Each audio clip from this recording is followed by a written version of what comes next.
События данного комикса происходят в период между фильмами «Империя наносит ответный удар» и «Возвращение джедая». После того, как Палпатин жестоко наказал своего ученика за своевольность, он отвез его на планету Мустафар, где в сломленном состоянии оставил на берегу лавовой реки, при этом запретив пользоваться силой. Вейдер должен был пройти через серию испытаний, чтобы вспомнить истинный путь ситхов и снова обрести себя. В итоге это привело его на таинственную планету Экзегол, где и произошло сражение между учителем и учеником, в котором Палпатин не только смог победить Вейдера, но и вновь привлечь его на свою сторону, пообещав через боль и страдания раскрыть весь его потенциал. Дарт Вейдер был доведен императором до предела своих возможностей, однако он остался жив благодаря тому же, что позволило ему выжить в схватке с Оби-Ваном вместе ситхов. Чистой ненависти. Ненавижу! Палпатин продемонстрировал лишь малую часть своих возможностей на Экзеголе, но и этого оказалось достаточно, чтобы Вейдер вновь преклонил колени перед своим учителем. После этого шаттл Палпатина следует в обратном направлении и прибывает в то же самое место, куда много лет назад было доставлено обугленное тело Темного Лорда для проведения срочной операции – платформу главного медицинского учреждения на Корусанте. Друг, если тебе нравится подобное видео, то обязательно подпишись на канал, чтобы не пропустить выход новых роликов, а мы продолжаем. Дайте дорогу! Лорд Вейдер вернулся! Ну или то, что от него осталось. Вейдер действительно находится в очень тяжелом состоянии, но находит в себе силы идти самостоятельно, в отличие от Очис Бестуна, который настолько слаб, что его поддерживают под руки двое штурмовиков. Почему он еще жив, администратор? Он ситх Маса Медда. Его ненависть придает ему сил. Что прикажете, повелитель? Восстановите его полностью. Ваше Высочество, он же хотел убить вас. Если эта ненависть по-прежнему движет им... Почти все, кого я когда-либо встречал, хотели меня убить, великий визирь. Однако я показал своему амбициозному ученику могущество Экзегола. Теперь он знает пределы своих возможностей. Как только я его починю, он найдет новую цель для своей ненависти. Мы видим, что Маса Медда и Слай Мур выглядят очень расстроенными, если не сказать испуганными. Оба желали смерти Темному Лорду, однако Вейдер вновь занял свое место возле Императора. Вы так обеспокоены. Не переживайте. Я вне его досягаемости, а вы недостойны его внимания. Он скоро найдет себе настоящего врага. Тем временем операция уже началась, и медицинский дроид собрался отключить нервную систему Темного Лорда от его костюма, чтобы тот не чувствовал боли. Приготовиться к отключению. Нет. Как пожелаете.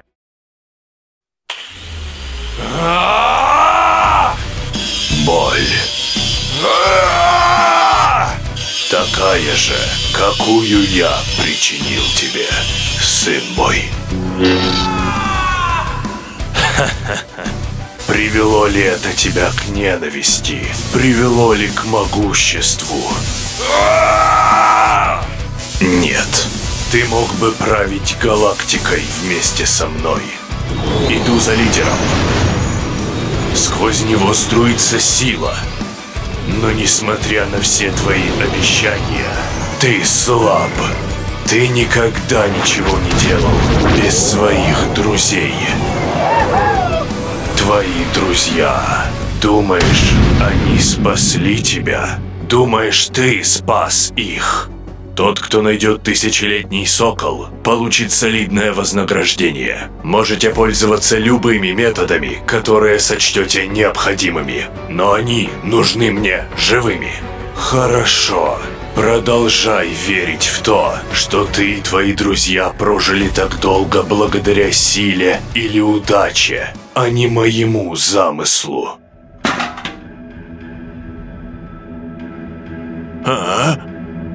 Наконец, медроиды заканчивают ремонт, и перед нами предстает Темный Лорд в полностью обновленных, сияющих доспехах. Рядом с ним стоит Очис Бестуна, которому вернули зрение с помощью вживленных глазных имплантов. Какова ваша воля, учитель? Какова твоя воля, мой ученик? Ты видел секреты темной стороны. Ты знаешь путь ситхов. Решай сам. Очи с Бестуна. Я? Мой повелитель? Можешь идти, убийца. Каждый играет свою роль.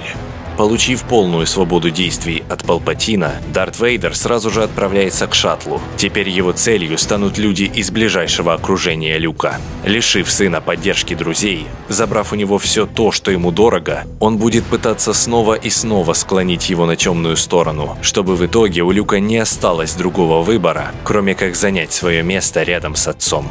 Первым делом Вейдер решает вернуть обратно замороженного в карбоните Хана Соло, которого он сам же недавно отдал охотнику за головами Бобе Фетту. Однако теперь планы Темного Лорда изменились. Куда мы летим? Лорд Вейдер? Ты еще можешь быть сильным, сын мой. Я это знаю. Но я видел истинное могущество и цель ситхов. И для другого нет места. Так что на этот раз ты умрешь. Чтобы лучше понять дальнейший сюжет, мы обратимся к комиксу «Звездные войны. Война охотников за головами», где рассказывается о событиях, произошедших сразу же после того, как Боба Фетт забрал замороженное тело Хана в облачном городе и отправился с ним во дворец Джаббы Хатта, рассчитывая получить за него крупное вознаграждение.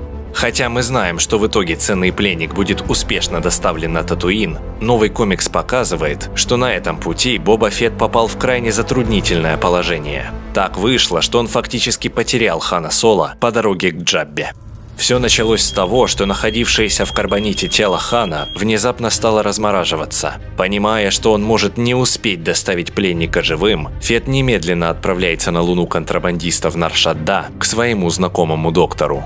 Тот сообщает Бобе, что карбонитная матрица нестабильна и что он может исправить это, но только по предоплате. У Фетта не оказалось при себе нужной суммы, и он попытался договориться заплатить за работу сразу после доставки Хана во дворец Джаббы. Однако переговоры зашли в тупик. Доктор убеждает Фетта в качестве оплаты сразиться на арене и убить женщину-воина, из-за которой он потерял кучу кредитов. Фетт нехотя соглашается и выполняет заказ. Но когда он возвращается обратно, то обнаруживает, что воры убили доктора и украли замороженное тело Соло.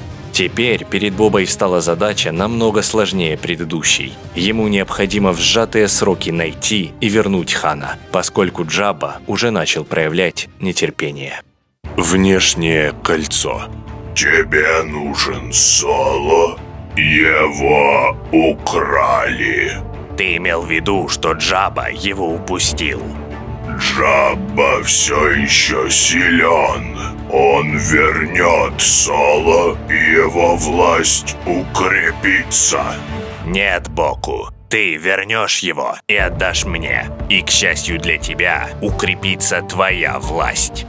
Так странно. Очи с Бестуна. Никто из моих постоянных имперских информаторов не говорил об этом безрассудном плане. Ты уверен, что служишь императору?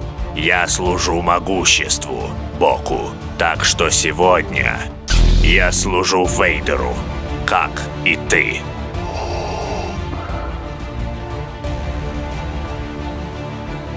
Друзья, хотите больше подобных историй? Тогда ставьте палец вверх, подписывайтесь на канал и напишите свой комментарий. Так мы узнаем, что ролик вам понравился. Спасибо за просмотр и до новых встреч в следующих видео.